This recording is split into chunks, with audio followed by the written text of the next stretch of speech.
Hoy tenemos con nosotros al doctor Miquel Llorente. Un gusano de 1 milímetro, Sí. que tiene menos de 300 neuronas, ¿no? Aprende de la experiencia previa y regula su conducta motora en función de lo que ha ocurrido en el entorno. Con un único sujeto, Kanji, que es un bonobo, nació en un laboratorio y aprendió además de forma natural el inglés. Él entendía el inglés. Wow. Por tanto, es un animal que ha crecido, ha montado su software mental con lenguaje.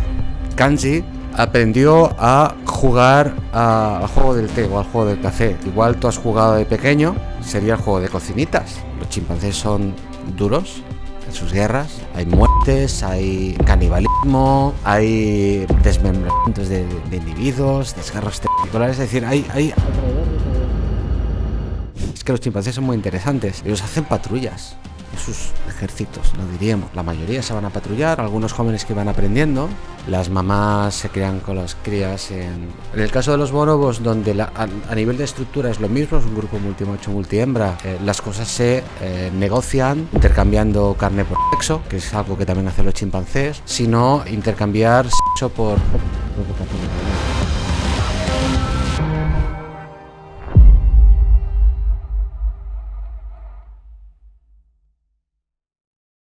Bienvenidos a Soma. Hoy tenemos con nosotros al doctor Miquel Llorente, que es profesor e investigador en la Universidad de Girona y estudia el comportamiento de los grandes simios.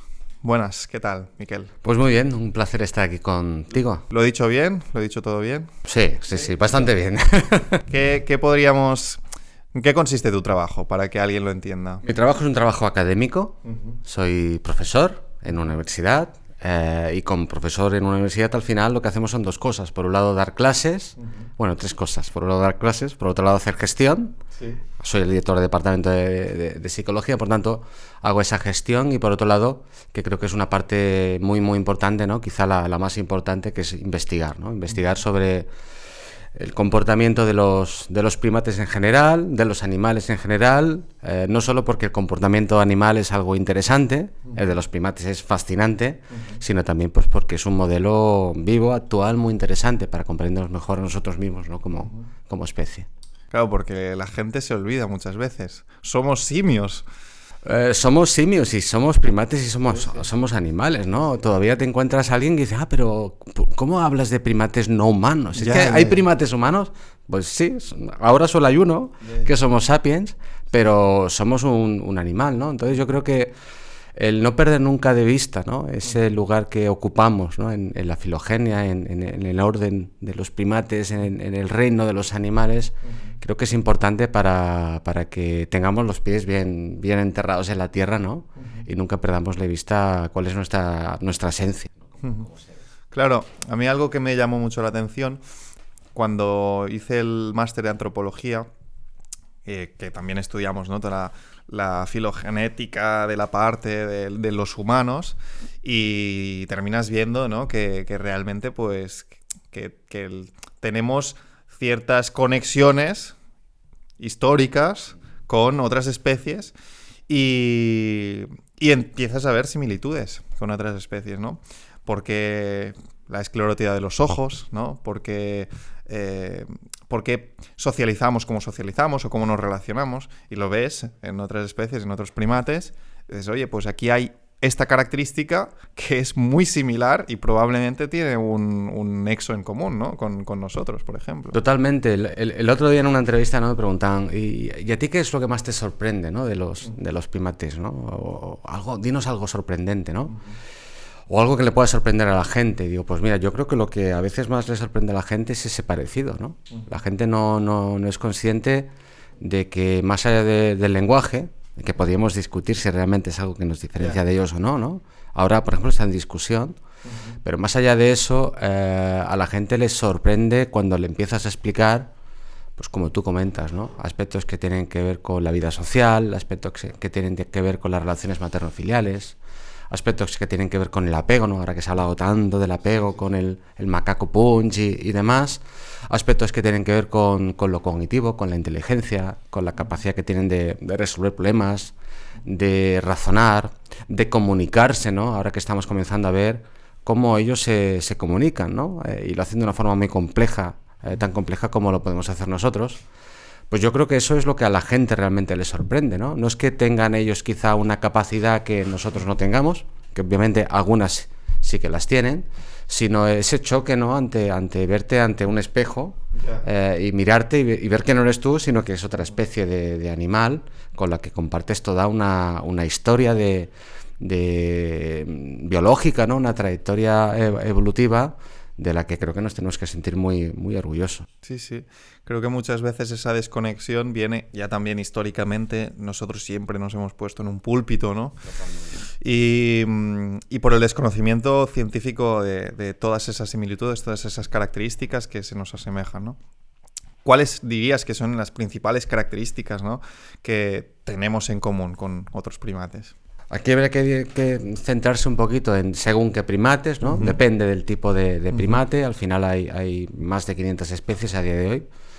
527 marcaba ayer la IUCN. 527. Porque estuve haciendo una consulta de una cosa.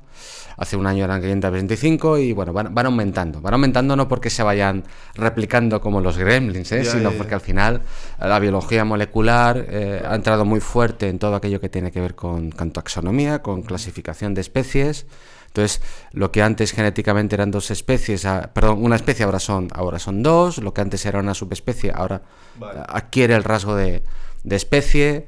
Y también porque literalmente a veces se descubren, ¿no?, nuevas especies en el campo. Entonces, sí que en función del lugar, ¿no?, que ocupe la taxonomía, pues no compartimos lo mismo con los lémures, que están mucho más alejados que nosotros, que con los grandes simios, ¿no?, que tenemos una trayectoria evolutiva mucho más cercana, e incluso pues formamos parte de la misma familia, ¿no?, que es la familia hominida, la familia de los homínidos. Entonces, para hacer un poquito fácil, ¿no?, si nos centramos en grandes simios, pues también tendríamos que decir que según con qué gran simio, porque no todos los grandes simios son iguales, ¿no?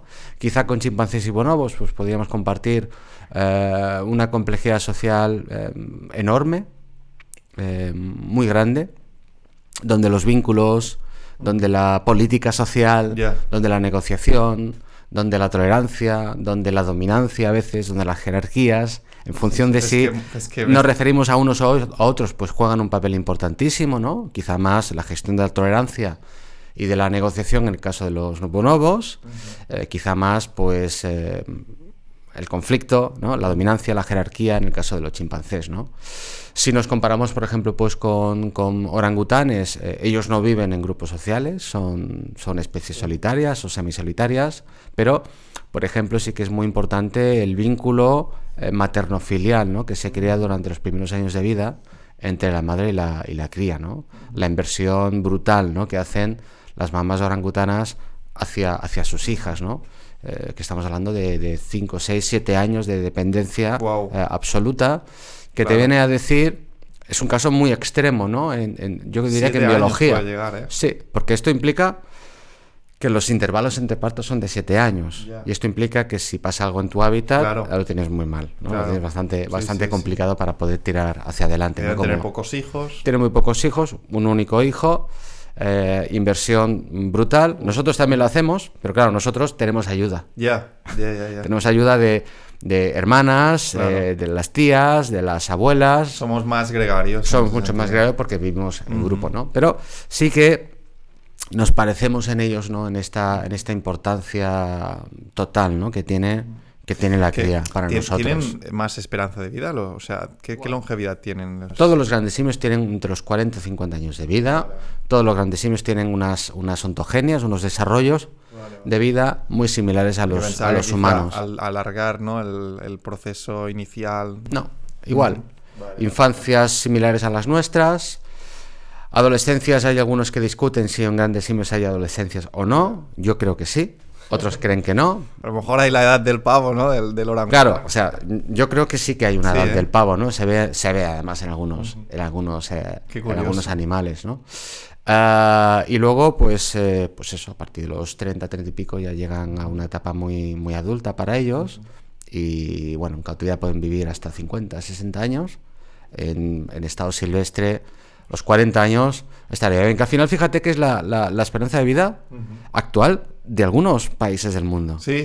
Y es la esperanza de vida de Homo sapiens de no hace tantos siglos. Sí. Por tanto, quizá nos puede parecer muy poco, visto a ojos del año en el que estamos ahora, pero realmente estamos hablando de una similitud también muy importante, ¿no? La ontogenia, sus embarazos son de 8 meses, un mes menos que una humana. Cabe aclarar para la gente que la esperanza de vida no es lo mismo que la longevidad, que muchas veces la gente se confunde, y que hubiera una esperanza de vida inferior no significa que no hubiera Homo sapiens que viviesen más de 70 años, podía ser perfectamente. Es más difícil porque te puedes morir de que te cae una piedra a la cabeza, pero muchas veces muchas sociedades tienen una esperanza de vida más baja porque hay una mortalidad infantil brutal. Entonces puede ser que al facilitar ciertas cosas con la tecnología y tal, hemos podido sobrellevar mucho mejor este periodo inicial en el cual pues hay una mortalidad infantil muy elevada, reducirla, y eso incrementa la esperanza de vida también.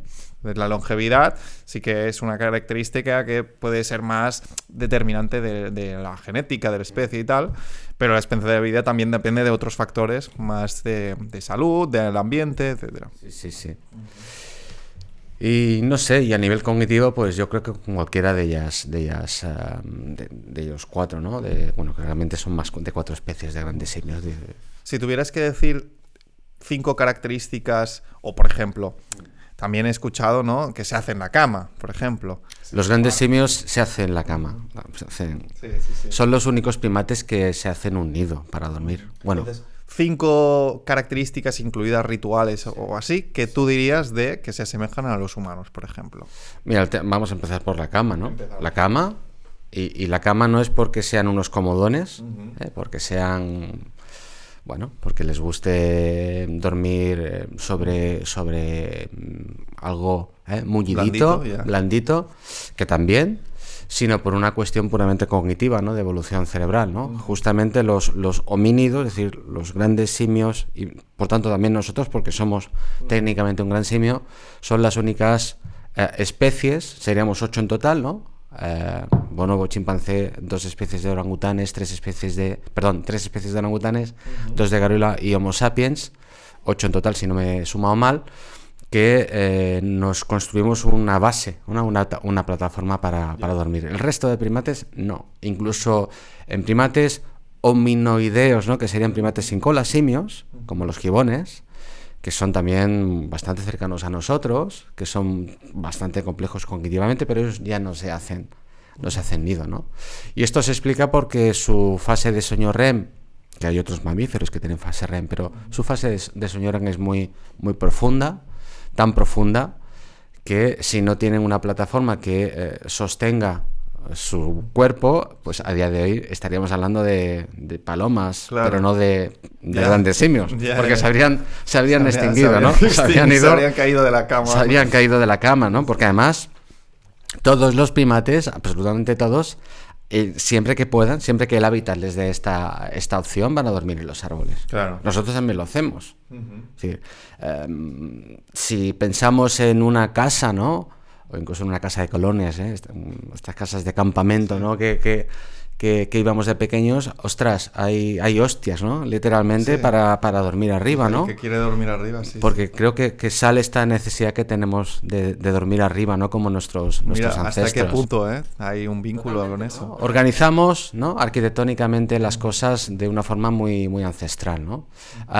Jordi Sabaté Pi, ¿no?, que fue un poco el padre de la primatología en España y uno de los primeros etólogos, él tiene un libro ya muy antiguo que se llama Etología de la vivienda humana, que yo recomiendo porque habla de todo esto, ¿no? Al final, de cómo los humanos organizamos nuestras casas, nuestras viviendas de una forma etológicamente ancestral, ¿no? Es que yo, cuando me empecé a interesar por estos temas, fui, bueno, por ejemplo, a un museo que de hecho tenía una librería al lado y tal, y esa librería pues hay como más variedad de la parte científica porque está al lado, ¿no? Pues te vas a un ámbito científico de pues temas como este y ves etología y antropología en todo. De la alimentación, de la arquitectura, de todo, de la conducta, de todo. Entonces, ahí puedes coger cualquier tema que, si tú lo investigas en profundidad, verás todas las conexiones con nuestra parte animal, ¿no? Nuestra parte...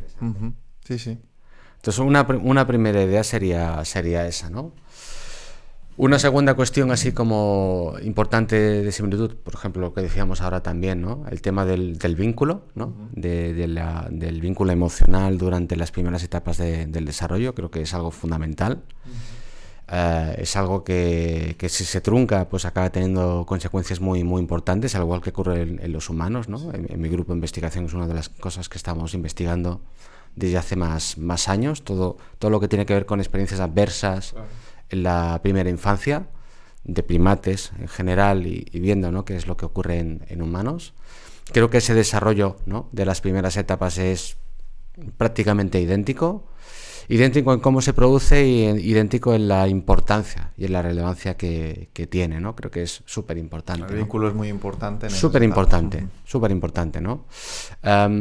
Se habla mucho de apego. Yo creo que cuando se habla mucho de una cosa, cuando se utiliza mucho un concepto, ¿no? Ahora está lleno en las redes sociales. Y a todo el mundo habla de apego, empatía. Sí. Al final la gente no sabe de lo que está hablando, ¿no? Yo siempre dedico el primer día de mis clases a definir cosas. Creo que es súper importante, porque si no, acabamos entendiendo apego de otra forma o acabamos entendiendo empatía de otra forma y acabamos pensando que la empatía, que es algo muy importante en primates y en mamíferos, creemos que según como yo la entiendo, pues al final es una cosa exclusivamente humana y no es así. Es una característica ancestral, porque al final estamos hablando de vivir como propias las emociones de otro individuo, y eso no implica entenderlas, eso no implica la parte cognitiva. Y esto es algo que compartimos con un chimpancé, es algo que compartimos con un macaco y es algo que compartimos con un perro. Es decir, porque un perro es empático. Un perro no sabe qué es lo que me pasa, pero es capaz de sentir, como yo, pues mi alegría y mi tristeza, ¿no? Ese primer nivel, ¿no?, de lo que sería la empatía, es algo prácticamente universal en todos los mamíferos, ¿no? Y eso es algo que contribuye también a lo que ahora comentamos, ¿no?, del tema del apego, ¿no?, de este vínculo, de este pegamento emocional fundamental en humanos, en primates y en mamíferos, porque también es una característica ancestral y que ha salvado millones de vidas a lo largo de la evolución, porque sirve para eso, ¿no?, para ayudar a las crías a poder acogerse, apegarse a un adulto cuando perciben una situación de peligro, ¿no?, o de inquietud, ¿no? ¿Qué más te puedo contar? Pues, por ejemplo, algo en lo que nosotros ahora también estamos investigando, algo relativamente nuevo, porque ha habido como un cambio de paradigma, y es todo aquello que tiene que ver con la comunicación, ¿no? Es decir, considerábamos desde un punto de vista muy antropocéntrico, ¿no?, que los animales se comunican acústicamente, y en parte es cierto, y de hecho es totalmente cierto en algunas especies, o muy cierto en algunas especies. Es un canal muy importante, por ejemplo, en las aves, pero es un canal muy poco importante en primates, ¿no? Hemos estado prácticamente un siglo ofuscados en hacer hablar o hacer entender, decodificar esas vocalizaciones en primates no humanos, como si de un delfín se tratase, cuando hemos visto que lo que realmente tiene relevancia es todo aquello que tiene que ver con los gestos, ¿no?, con los gestos comunicativos. Y esto lo sabemos desde hace 15 años, no hace más. Me parece como muy obvio, pero no es así, ¿no? 15 años solo, en 2010 es cuando, a partir del año 10 es cuando se comenzaron a publicar papers, artículos científicos, trabajos ya serios, rigurosos, con este cambio de paradigma, donde se plantea, bueno, vamos a ver qué es lo que pasa, vamos a intentar describir si es que existe el repertorio gestual o comunicativo en estas especies tan próximas a nosotros. Vamos a ver también, en todo caso, qué papel juega la vocalización, y vamos a entender qué es lo que significan esos gestos comunicativos, ¿no? Esto, como siempre ocurre, pues se ha comenzado por grandes simios, porque por un interés y por una facilidad para compararlo con nuestro comportamiento, pero a día de hoy sabemos que, por ejemplo, los chimpancés, como mínimo, trabajan con un repertorio de 70 gestos comunicativos, que puede parecer poco, pero si tú pones esos 70 gestos en unos 15-20 contextos de uso, sabiendo que muchos gestos pueden ser topográficamente mismos, pueden tener la misma forma, pero su significado puede cambiar en función del contexto, pues ya no son 70, ya son muchas más cosas. Entonces, aún así, aunque fueran 200 o 300 significados, quizá nos puede parecer poco desde un punto de vista humano, pero si tú piensas en las necesidades que ellos realmente tienen a nivel social, que es cuando se produce el proceso comunicativo. Claro. Es decir, tú no te comunicas solo. Ya. En pocas especies existe la autocomunicación. En murciélagos y en delfines, a través del sonar. Eso es autocomunicación, ¿no? Yo lanzo una vocalización y me rebota, y el receptor soy yo mismo, y como en función de cómo es el entorno físico, lo que rebota es distinto, de ahí yo extraigo un significado. Pero en grandes simios, trabajar con 300 o 200 y pico significados distintos es una pasada. Sí. O sea, es brutal. Cuando tú dominas un idioma con 300 palabras, ya te puedes comunicar y decir cosas Es que no sé de forma muy compleja. ¿Cuántos gestos tiene ahora mismo el lenguaje de los sordos? No sé cuántos eran, pero bueno, si puedes hacer una comparativa, casi que puedes ver que con pocos gestos, en contextos distintos, al final puedes hacer un... Y además los gestos tienen entonaciones. Sí. La conducta no es algo discreto de 0 a 1. Es decir, hay gestos que una vez se dan, una vez están encendidos en uno, al igual que ocurre con la voz. Tú puedes hacerlos de forma más intensa o de forma más suave. Es decir, yo te puedo dar así en el hombrito y decir, venga, vale, ya está. Se acabó el problema. Y nos estamos pidiendo perdón. Pues o yo te puedo dar un golpe, perdona, tío, perdona, no lo quería decir, y te acabo dando un abrazo. Sí. O sea, no es lo mismo. Aunque parto del mismo gesto, ¿no? La intensidad no es la misma.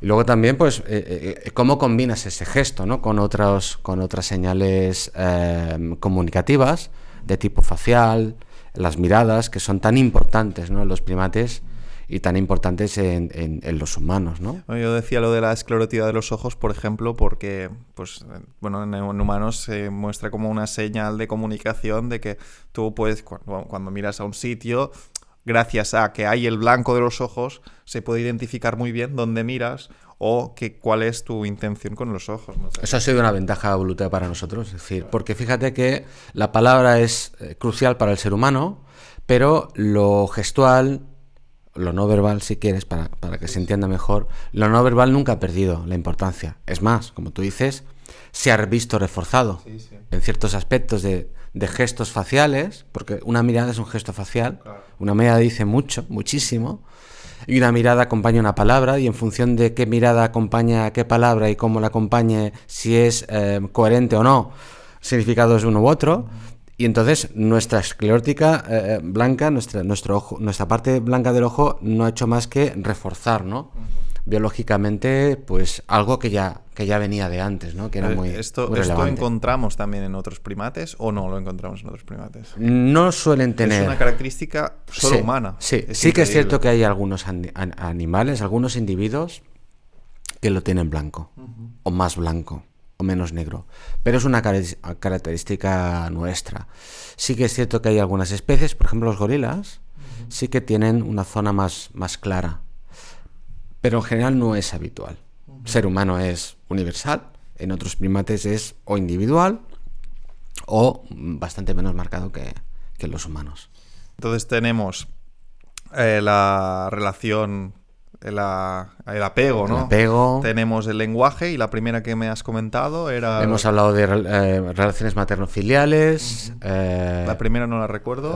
Vida social también hemos comentado, compleja. Y bueno, después nos podemos ir a lo cognitivo, ¿no? Claro. A lo puramente cognitivo. La comunicación es algo cognitivo, ¿no? Es algo que tiene que ver con el cerebro, ¿no? Con cómo procesamos, percibimos esa información, ¿no? Y cómo la emitimos. Pero luego te puedes ir a aspectos puramente cognitivos, ¿no? De cómo entendemos el mundo, de cómo interpretamos el mundo, de cómo funciona nuestra memoria, de cómo razonamos, de cómo comprendemos a veces aspectos que son muy importantes para nosotros, ¿no? Como la permanencia de los objetos. Es decir, pues este vaso está aquí, yo lo tapo, pero sigue estando. Tú no lo ves, pero sigue estando. Pues entender esto, que es como muy tonto, cognitivamente es algo muy complejo, es algo que tienen los grandes simios, que tienen algunas otras especies de primates, y que permite pensar de una forma distinta. Bueno, los bebés hay una edad, ¿no? Correcto, que no los identifican cuando les hacen el touch. Correcto, ¿no? Precisamente les hace gracia. Correcto, porque, claro, para ellos desaparece. Desaparece, o sea, la criatura está diciendo, esto es flipante. A mi madre, o sea, le ha desaparecido la cara. Sí. ¿No? Es una pasada, ¿no? Es algo que se adquiere antes del año de vida, pero bueno, vamos adquiriendo muchas cosas en nuestra ontogenia que también se van adquiriendo en grandes simios, ¿no? Ellos tienen la capacidad para razonar sobre cosas que no están aquí y ahora, ¿no? Y esto es algo increíble, ¿no? Sí. Hay mucha gente que diría, porque después está el tema de la consciencia y todo eso, ¿no? Hay gente que dice que bueno, que eso, que los humanos, lo que nos diferencia es que los humanos somos conscientes de lo que hacemos y elegimos voluntariamente qué hacer y tal, como si el resto fueran simplemente máquinas, ¿no? Que van en piloto automático. ¿Hasta qué punto crees que eso es? No, para nada. Es que ni un perro va en piloto automático. Los animales no van en piloto automático. Hay gente que lo cree. Hay gente que cree que son como máquinas. No. Hay mucha más flexibilidad en otro esto, ¿no? Yo tengo un colega que trabaja con insectos, ¿no? Y ellos se flipan, ¿no? Porque han descubierto desde hace poco que los insectos tienen flexibilidad en su conducta y que son capaces de aprender en función de aquello, de las consecuencias de lo que hacen sobre su entorno, ¿no? Entonces, bueno, incluso en animales que a priori son tan simples como un insecto, pues son capaces de aprender, ¿no? Nosotros hemos hecho alguna cosita con invertebrados. Hemos trabajado hace poco con C. elegans. Tú como biólogo sabes lo que es un C. elegans. Es un gusano de 1 milímetro, sí, que tiene menos de 300 neuronas, ¿no? Y nosotros hemos visto que tiene capacidad de aprendizaje asociativo y cierto tipo de memoria. Es decir, aprende de la experiencia previa y regula su conducta motora, porque no puede hacer muchas más cosas, ¿eh? Regula su conducta motora en función de lo que ha ocurrido en el entorno. Entonces, incluso a un nivel muy simple, porque esto es muy simple, pero ya podemos decir que incluso en organismos muy simples que no tienen ni 300 neuronas, que esto es prácticamente nada, ya tienen la capacidad para ir más allá del mecanicismo puro y duro, ¿no? Es decir, el entorno es importante y los animales no hacen las cosas porque sí, porque se pone el on y venga. Es decir, la conducta no es una propiedad del organismo. La conducta, sea en un gusano, sea en un humano o sea en un chimpancé, es un fenómeno que se da en función de la interacción del organismo con el entorno. Y por tanto, la conducta es algo que está entre el organismo y el entorno y no es algo, por tanto, por definición automático. Lo que ocurre en el entorno y en el contexto siempre determina lo que acaba haciendo el animal, ¿no? Entonces, bueno, a estas personas que creen que son menos autómatas, bueno, pues quizá estas personas, su discurso encajaría mucho hace 70 años, a día de hoy no. Yo creo que si van a una reserva, a algún sitio donde puedan ver más cerca, bueno, una reserva difícil, ¿no? Pero que puedan ver en algún momento primates, que es lo más cercano, un chimpancé o un bonobo. Yo creo que lo ves. O mucho más fácil para desmontar ese mito, adopta un perro. No, claro. O sea, sí. Adopta un perro. Sí. Incorpora a un miembro como un perro en tu familia y acto seguido. Tienes que observarlo. En 0, dirás, ostras, tiene intereses, tiene necesidades, no hace las cosas siempre de la misma forma. Ostras. Esto es mucho más complejo de lo que me creía, ¿no? Y en grandes simios yo no me dejo de sorprender, ¿no? Ya llevo, pues, no sé, muchos años. ¿Hay alguna experiencia que recuerdes de haber dicho, wow, esto no me lo esperaba? Mira, hace 15 días, 3 semanas, además me contactaron de un medio para que comentara una publicación que salió en Science, si no me equivoco, sobre un experimento con un único sujeto, Kanji, que es un bonobo que falleció el año pasado, pero los datos se han publicado ahora. Es un animal que, y esto es importante, ha crecido en un laboratorio donde se le ha enseñado a hablar con lexigramas, con símbolos. Vale. Y es un animal que desde pequeño nació en un laboratorio y aprendió además de forma natural el inglés. Él entendía el inglés. Wow. Por tanto, es un animal que ha crecido, ha montado su software mental con lenguaje, ¿no? Con lenguaje, con lo que él ha recibido y con lo que él emitía. Como un niño. Como un niño, ¿no? Con una estructura, no puede hablar porque ellos no pueden hablar, fisiológicamente no se puede, pero se podía comunicar con un lenguaje artificial que era con unos lexigramas, ¿no? Entonces, este es el contexto para entender lo que ahora te voy a decir, ¿no? Y es que Kanji aprendió a jugar al juego del té o al juego del café. Igual tú has jugado de pequeño, no lo sé, sería el juego de cocinitas. Imagínate, ahora que hay agua, ¿no? Pero imagínate que esto está vacío y tú me dices, Miquel, ¿quieres un café? Y yo te digo, uy, sí, que hasta ahora me apetece mucho. Y tú con una taza imaginaria o con una cafetera vacía haces y no echas nada, pero aparenta que está echando algo, ¿no? Y entonces yo digo, qué rico el café, oh, es bueno, es de especialidad. Y tú, sí, es café arábiga de no sé dónde. Entonces, yo he supuesto que aquí había café, cuando sé que no hay café. Y yo he hecho como que bebo café cuando aquí no hay café. Wow, esto es una pasada. Este juego de cocinitas, el juego del té, pues Kanji jugaba. Wow. Y jugó con zumo y jugó con uvas, ¿no? Decían, vamos a hacer como que aquí hay uva. Y además la investigadora le iba explicando y como él no entiende en inglés, pues él iba explicando. Wow. Y ahora estas uvas las ponemos aquí y de aquí las ponemos aquí. ¿Y qué quieres? ¿Este de aquí o este de aquí? Y los dos cuencos estaban vacíos, pero él decía, no, yo quiero este. Hostia, pero esto es una pasada. Sí. Porque además no solo es el lenguaje, sino que tiene la capacidad de abstracción suficiente como para decir, aunque yo no veo nada, aquí supuestamente estamos jugando en esto. Entonces, yo sí que creo que en parte todos tienen la capacidad para resolver problemas de forma abstracta. Es decir, yo creo en cierta capacidad de simbolismo en grandes simios.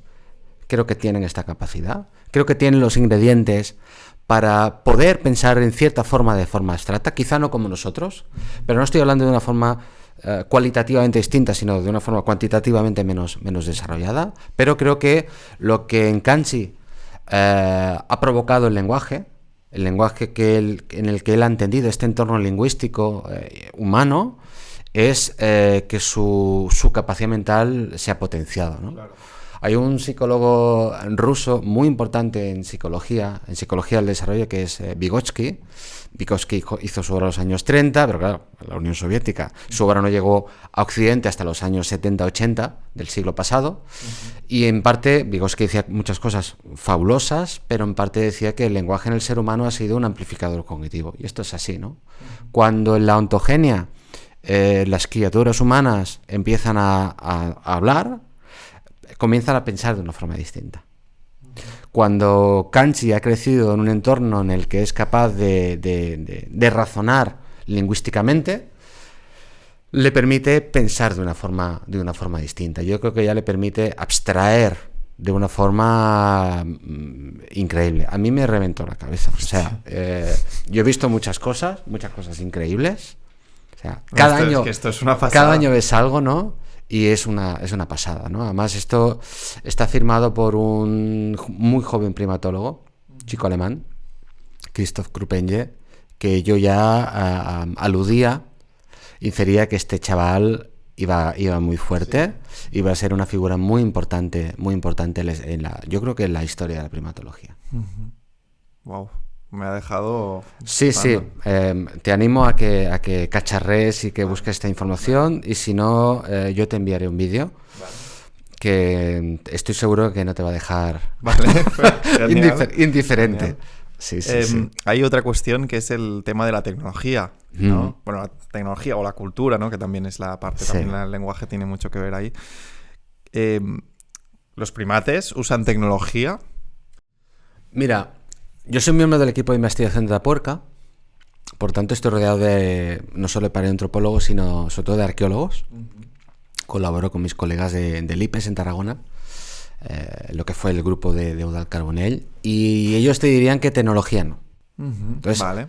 Porque ellos definen tecnología de otra manera, ¿no? Vale. Bueno, Yo no me voy a meter en esto. O sea, vamos a dejar definir tecnología para los que trabajan con tecnología, que realmente son los arqueólogos, ¿no?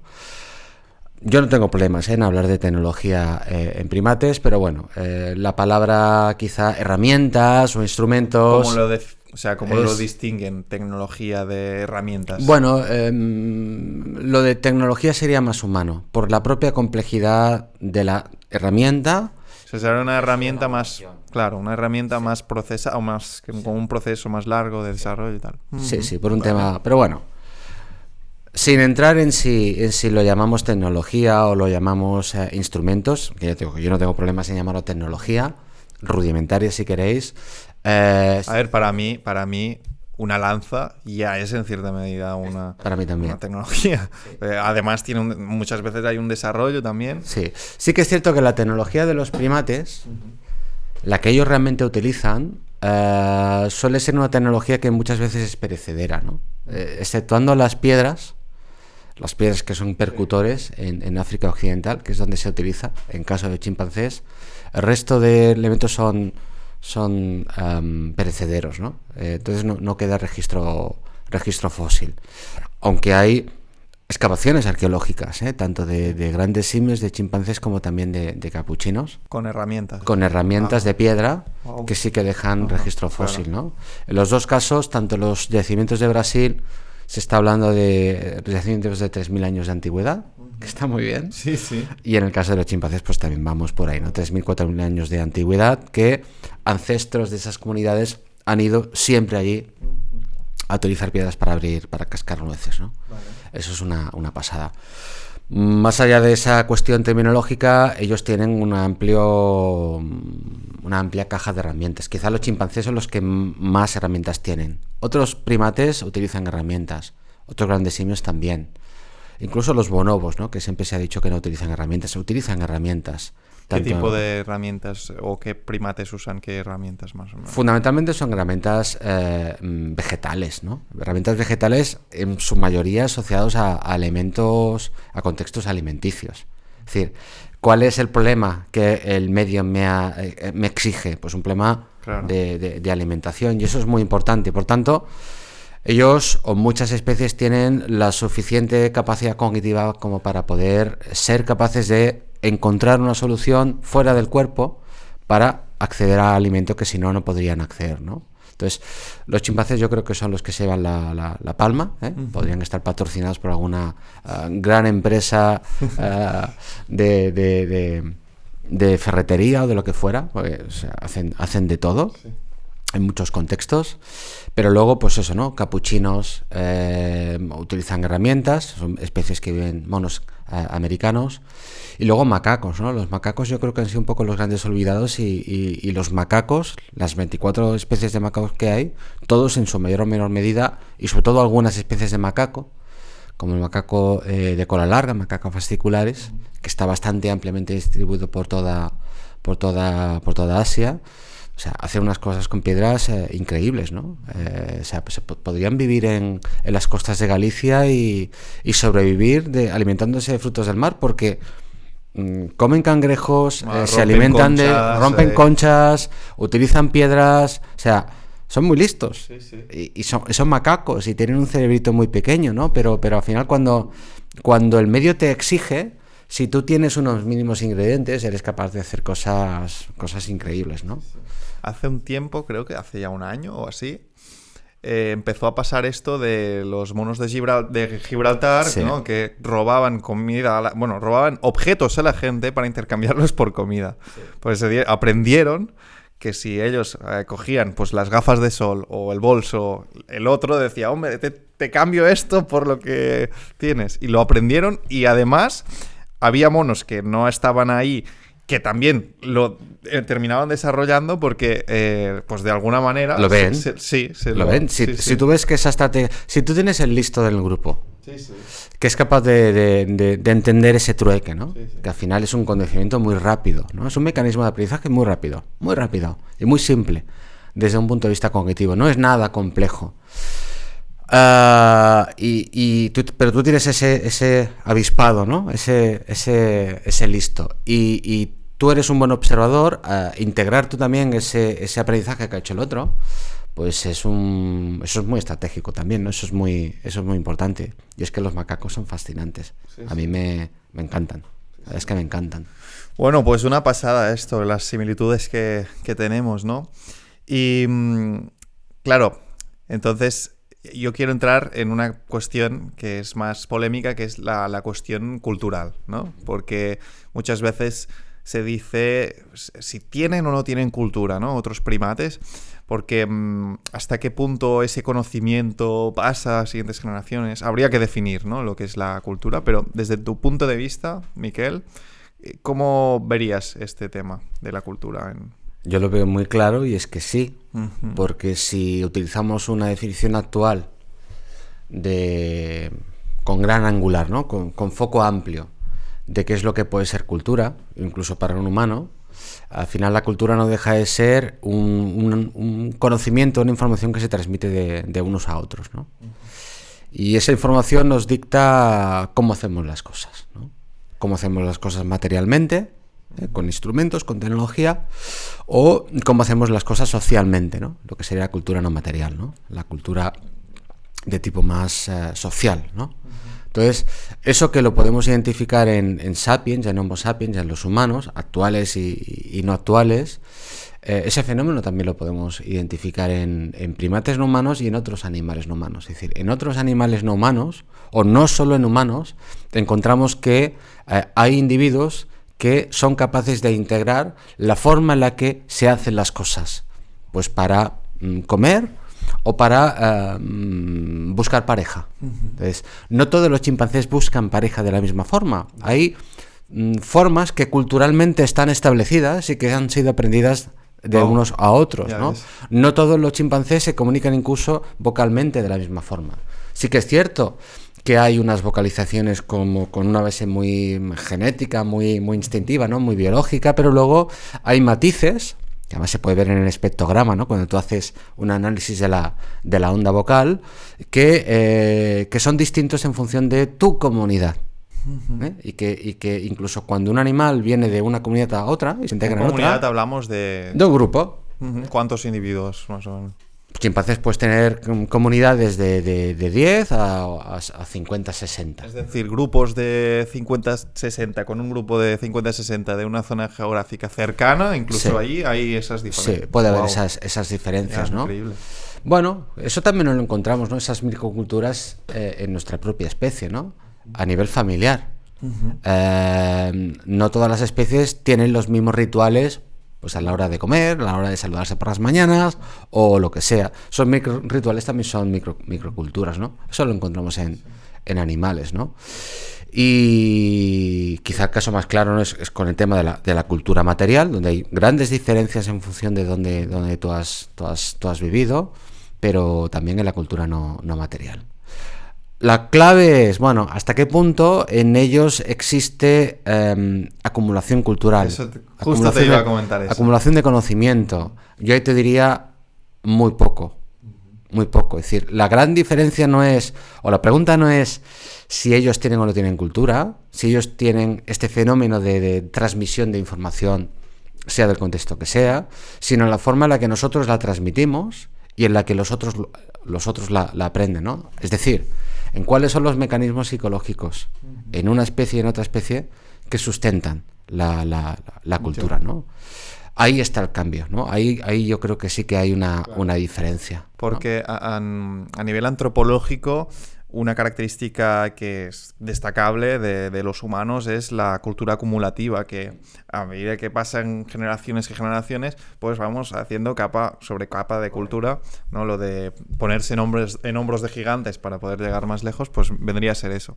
Y yo leí una vez, ¿no?, que podía ser que otros primates tuvieran esa acumulación cultural, pero en un grado tan lento que no tenemos suficiente campo para poder ver un cambio realmente drástico, como si pasa en los humanos, que mira, en 10.000 años nosotros hemos pasado de ser cazadores-recolectores brutal a estar peleándonos por... Y fíjate, menos de 10.000 años. El primer iPhone, que es del año 2020, claro. 2003 o 2000 por ahí. Sí.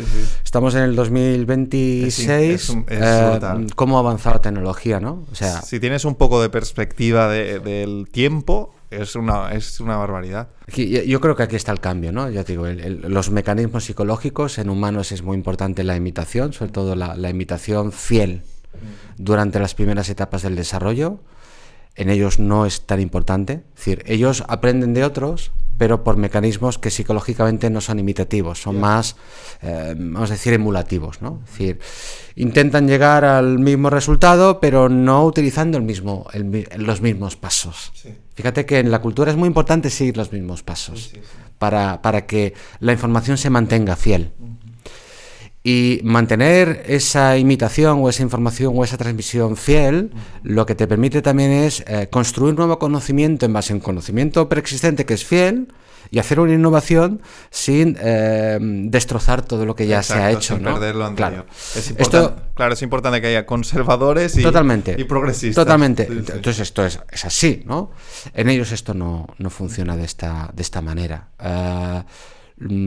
Hay estudios muy interesantes sobre lo que se llama imitación ciega en humanos, en criaturas humanas, en niños y niñas humanos, donde, imagínate, ¿no?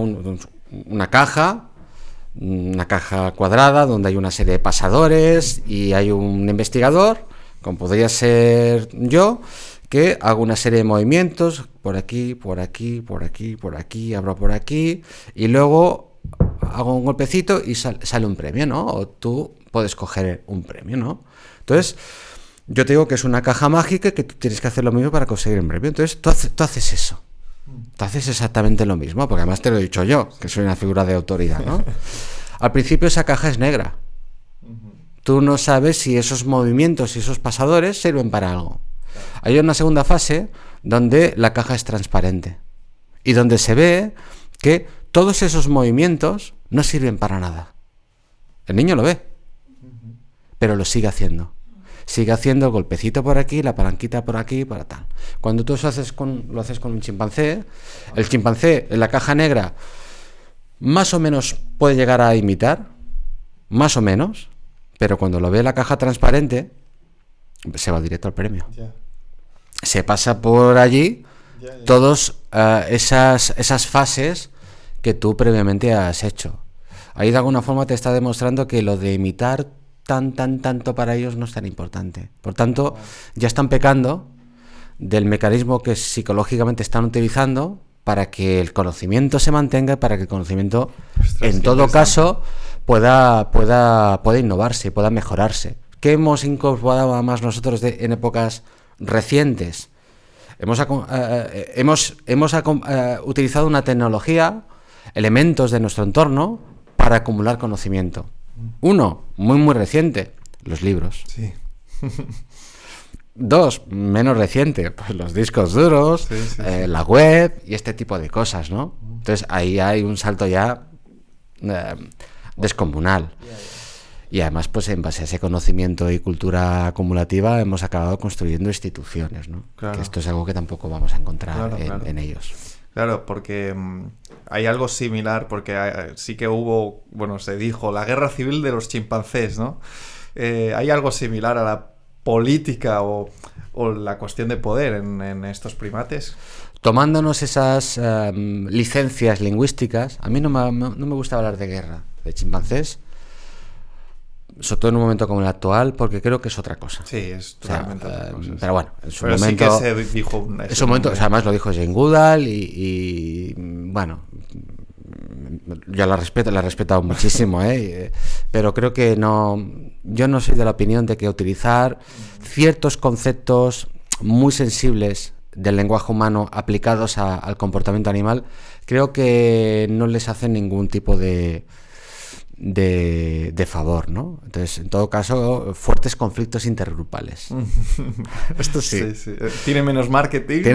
Ya sé que tiene menos marketing, pero bueno, yo no me dedico al marketing, me dedico a la ciencia y a divulgarla. Incluso cuando divulgo, me gusta mucho hablar de foros, ¿no? En foros públicos.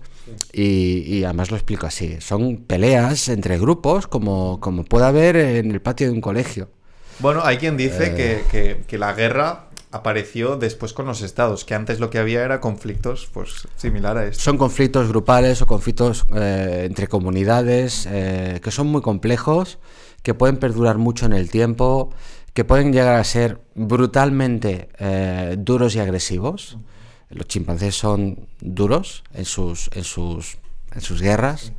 Hay muertes, hay canibalismo, hay... Canibalismo en chimpancés en la guerra. En la guerra y en la no guerra hay desmembramientos de individuos, desgarros testiculares. Es decir, hay alrededor de todo esto algo que no vende mucho, pero que existe y que, bueno... estoy de acuerdo, ¿no? Que quizá lo que ahora nosotros llamamos guerra aplicada a humanos surgió en una etapa históricamente posterior, ¿no?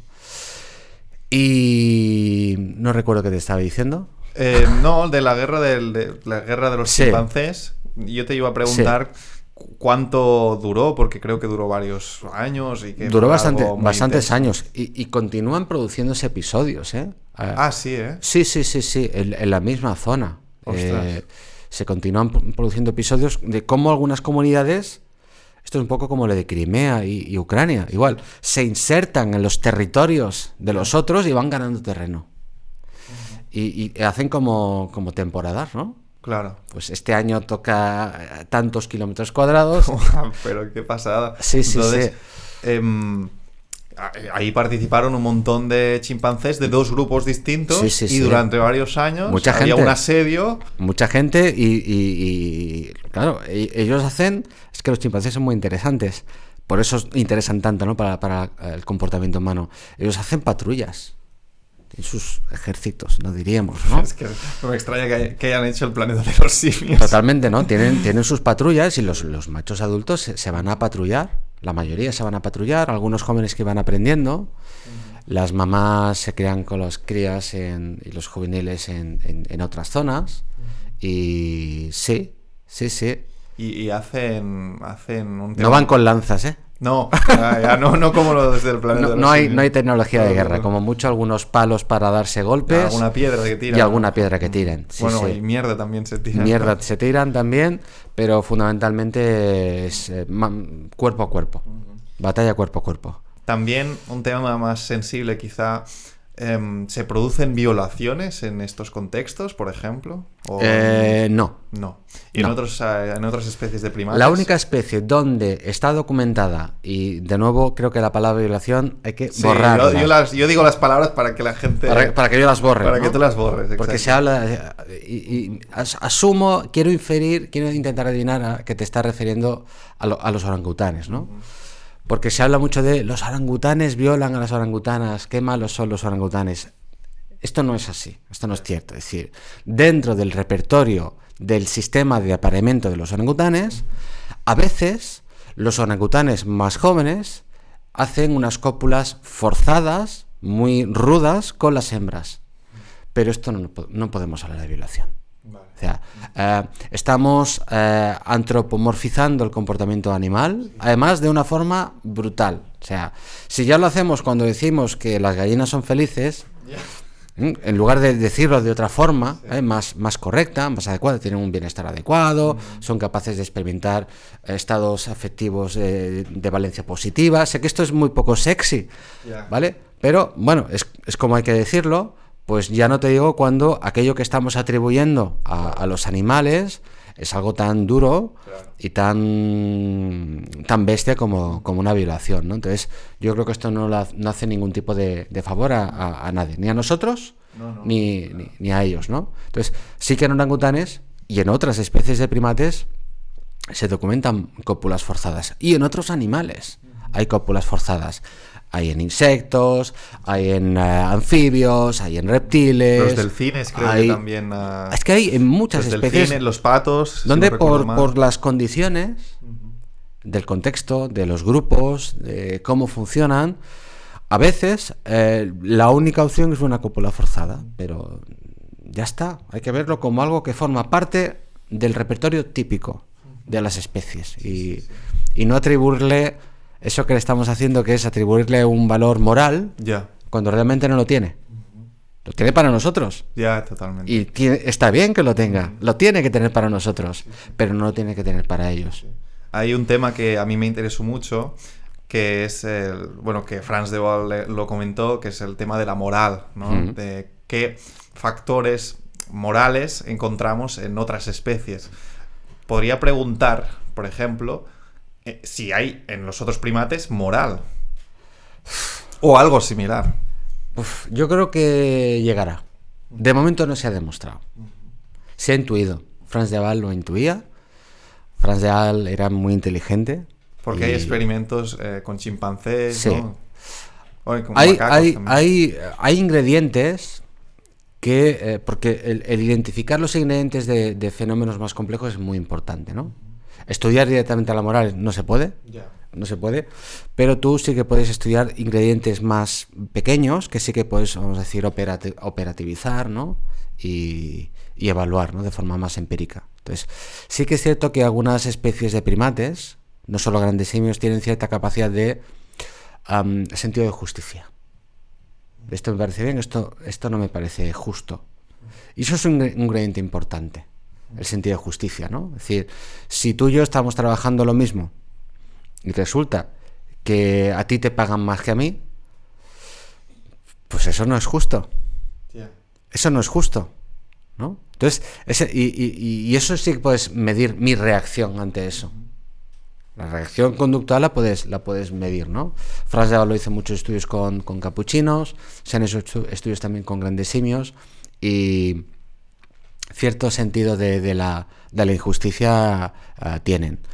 Yo creo que conviene esperar y a que los que se dedican a este tipo de cosas, no es mi ámbito, pero los que se dedican a este tipo de temáticas,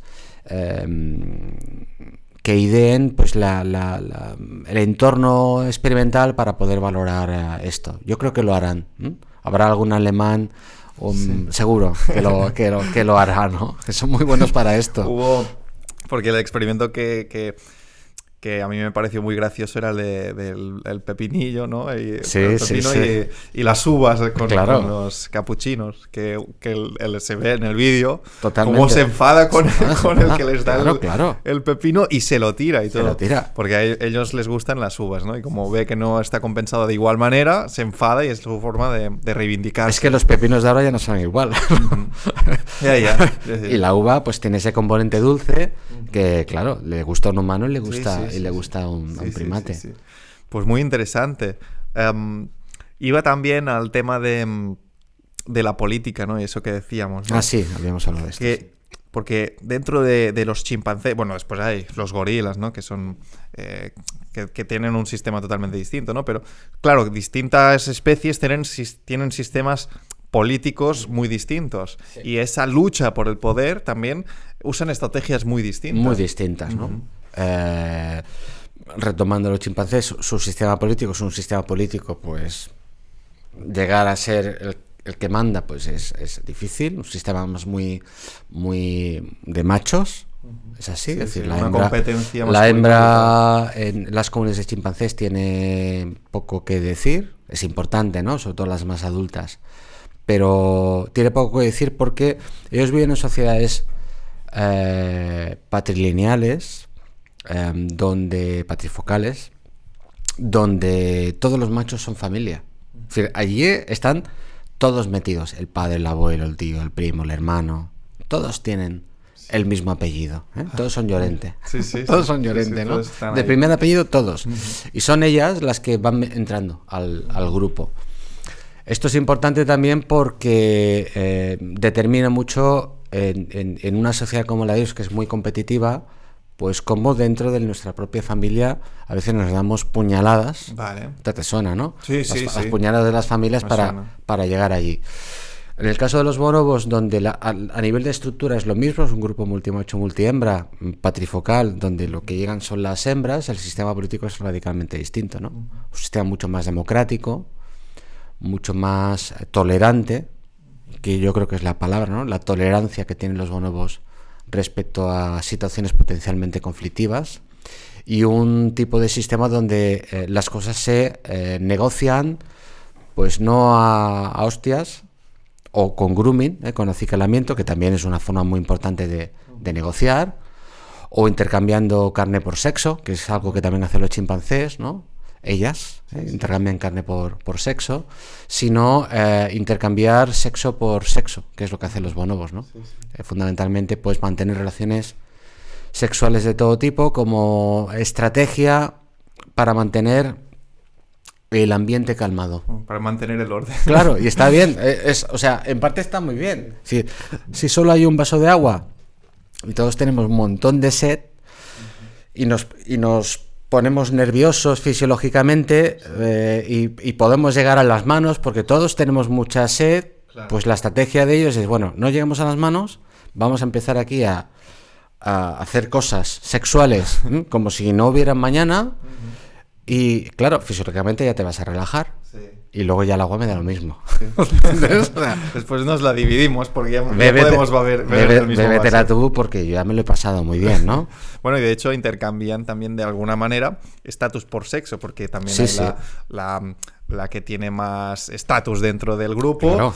Que de hecho ahí aparecen los orgasmos en bonobos, que muchas veces la hembra de un rango inferior, cuando copula con cuando tiene relaciones con la matriarca, ¿no? Por decirlo de algún modo, grita y exagera todo ese placer para que las otras lo escuchen. Y ahí puedan decir, mira, esa ha copulado con la jefa. Ahora tiene un estatus. La comunicación y el aparentar es muy importante. Sí. Y luego pues hay otras sociedades, ¿no? Como los gorilas, ¿no? Que tú comentabas, donde las cosas están como ya mucho más marcadas, ¿no? Sí. Manda el que manda.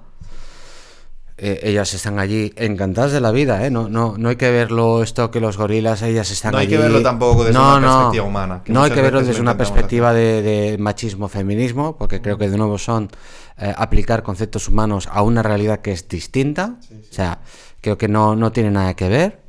Y ellas están encantadas de que un chico alto, guapo, enorme, las proteja del que no es tan nos guapo. Proteja a nosotras y a nuestras crías, que son suyas, de un conjunto de solitarios o de solteros que vienen aquí a por nosotras, y a que si entran van a matar a las crías. Ya. Entonces, claro, ellas están encantadas de tener a un chicarrón de 1,70 m, casi 200 kilos, protegiéndolas. Sí.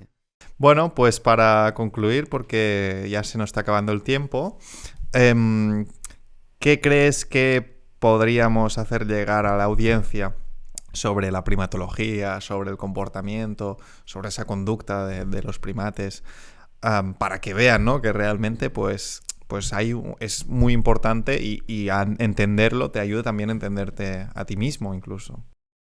Yo creo que siempre es importante leer y leer más sobre el tema, apuntarte a cursos, conferencias, leer cosas, ver documentales, si hace falta de la dos. Creo que el aprendizaje siempre es importante. Y luego que todo lo que hemos dicho, que espero que sea interesante y que lo valoren como algo interesante, se da en un grupo biológico que no solo es el más cercano a nosotros, porque nosotros formamos parte de ellos, sino que además es un grupo biológico altamente amenazado, ¿no? Todos estos seres tan fantásticos que yo siempre intento explicar, todas estas cosas tan extraordinarias que hacen estos seres tan fantásticos, se dan en especies que están altamente amenazadas, ¿no? Más del 60% de los primates están en peligro de extinción, están amenazados. Los grandes simios en particular, el 100% de los grandes simios están en peligro de extinción, ¿no? Que me parece que esto es un drama, ¿no? Sí. Hay algunos taxones de gorilas, como el gorila del río Cross, que vive entre Nigeria y Camerún, en unas zonas muy marcadas, Que a día de hoy se estima que quedan menos de 400 individuos adultos. Solo 400. Solo 400, ¿no? Es de las especies más amenazadas de grandes simios. Quedarían unos 800 orangutanes de Tapanuli, que es el último orangután que se ha descubierto en la isla de Sumatra. Pero bueno, tenemos algunas especies de gibón que hay 20. Ya, 20. 20. 20. 20. No 20.000. Wow. Hay 20. Y tenemos decenas de especies que no sobrepasan los 100 individuos en estado silvestre. Wow.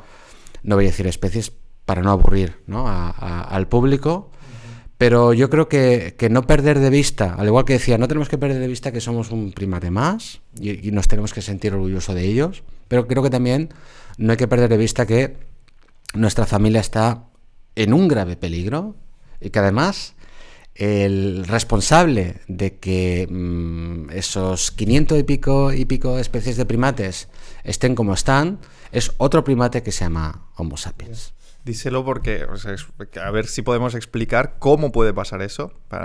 O sea, cómo es que han desaparecido tantos individuos. Destrucción de hábitat. No hay más. Destrucción de hábitat. Expansión de Homo sapiens por todas partes. Destrucción de hábitat, o sea, recursos, consumir recursos de esos hábitats, y se empieza por ahí, se empieza talando, y luego se empieza utilizando esos recursos. Si tú talas y destruyes el hábitat es más fácil la caza, si la caza es más fácil el tráfico ilegal. El tráfico ilegal de primates es terrible, o sea, es terrible todo lo que se mueve en el mundo cada año. En España también, cada año. Luego ese hábitat, pues acabas haciendo monocultivos de lo que sea. Es decir, no te montas un huerto para sobrevivir tú y tu familia, sino que es normalmente por temas de tipo más industrial. Y al final la población humana está creciendo tanto que el impacto es tristemente a día de hoy irremediable, a no ser que tomemos medidas más drásticas. Ya, pero ¿quién las va a tomar? Técnicamente lo tendrían que hacer nuestros políticos, pero sí. Paso palabra. Están muy conscientes de eso. Es más, no solo nuestros políticos, sino los políticos de esos países donde estos animales viven, que no es en Europa. No, claro. Pues muchas gracias, Miquel. Ha sido un placer. Y supongo que a la gente le habrá gustado. Si os ha gustado, pues dadle like, poned un comentario si tenéis alguna pregunta para Miquel, a lo mejor puede volver otro día. Y no sé si quieres dirigirte a la audiencia un minuto para decirles cualquier cosa. Pues no, yo la cámara es tuya. He dicho ya todo lo que tenía que decir. Un placer estar con vosotros. Os agradezco que nos hagáis un hueco a la primatología, a los científicos también en foros como el vuestro. Y poco más, mucha suerte. Pues muchas gracias igualmente y estamos muy agradecidos.